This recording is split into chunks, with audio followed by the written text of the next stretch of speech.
G'day guys, thanks for taking the time to click on this special video, and today we're joined by our partners at Jurmaine Health, and as you can see, this lovely young lady goes by the name of Laura Anderson, and she is a psychologist but also, more importantly, specialises in neuropsychology. Now, what is that?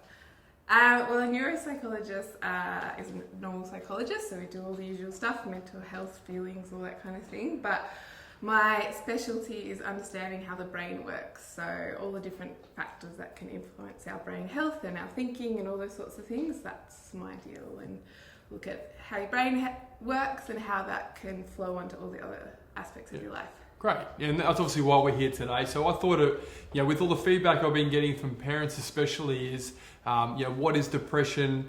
How does it work? Some strategies and techniques. And I thought, well, you guys have heard from me talk about it a lot when it comes to coping mechanisms and things like that. Let's get the experts in and hear it from their point of view. So, Laura, first question is, from a scientific point of view, what is depression and how does it work up here?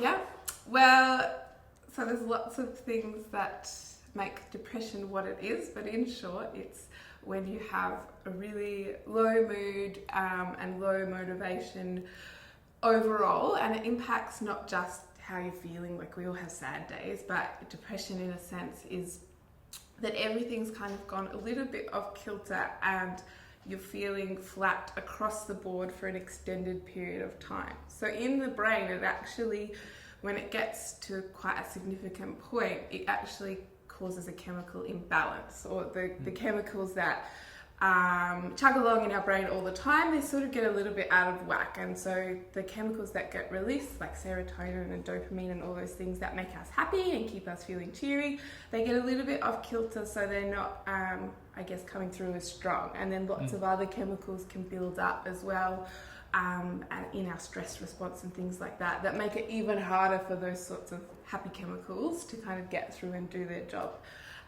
So we all have ups and downs and sort of feel happy or sad throughout the day, but when someone reaches the point of being depressed in terms of it in a clinical sense, that means that they've gotten to the point where even when they try to sort of make themselves feel better and look after themselves, that chemical imbalance that's occurred is really just making them struggle.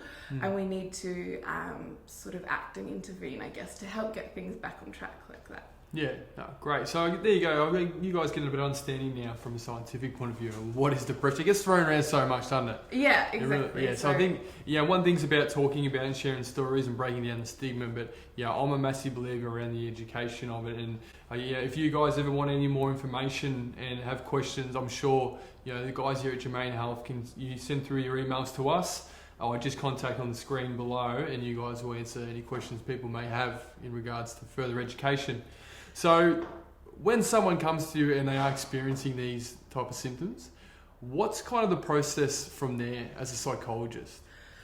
Yeah, so I guess one thing that I say to all my clients and anyone that I'm educating is that insight is the greatest tool that we have at our disposal. So the best thing that we can do from my perspective, and then from the person that I'm treating, is to develop an understanding of exactly what is going on, like what are we looking at, and then we can look at the factors that are triggering that or contributing to it, and then try and intervene and develop coping strategies and things that we might be able to change. But we need to look at exactly if it is depression or if it's just someone going through a rough time, and because they're two different sorts of things, very similar, but we need to understand exactly what the symptoms are and what in them personally, and then what around them is contributing to that, so that we can develop a strategy, I suppose, to tackle the issue.